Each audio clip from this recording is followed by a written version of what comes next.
จะหากันผูกพันต้องใช้เวลาเพื่อจะศึกษาหาความฮักที่แท้จริงด้วยความมั่นใจจากฮักแท้ของลูกผู้หญิงให้อายนั้นได้ทุกสิ่งทุกอย่างที่อายต้องการเพียงวันเวลานาทีหมุนเวียนเปลี่ยนไปจะเป็นจังใดอายเปลี่ยนไปบ่คือวันวานบ่สมที่รอ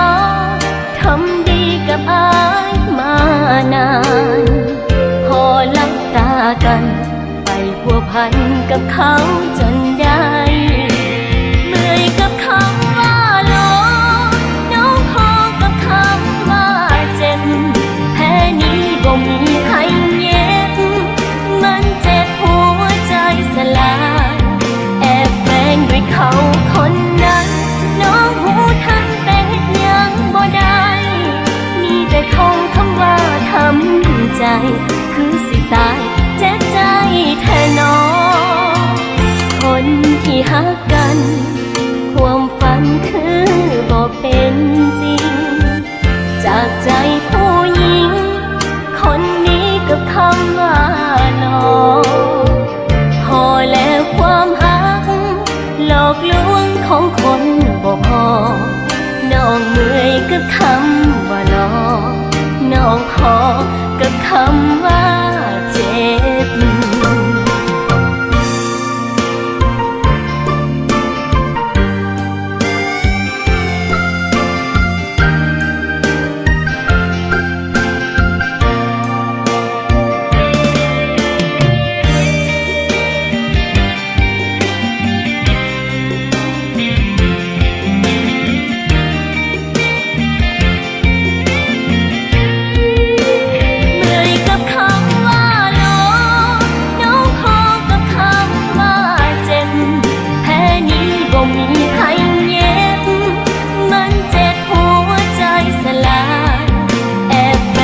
เขาคนนั้น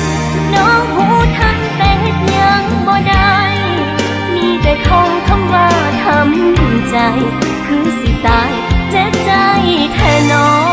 งคนที่ฮักกันความฝันคือบ่เป็นจริงจากใจผู้หญิงคนนี้กับคำว่าหลอกพอแล้วความฮักหลอกลวงของคนบ่พอน้องเมื่อยกับค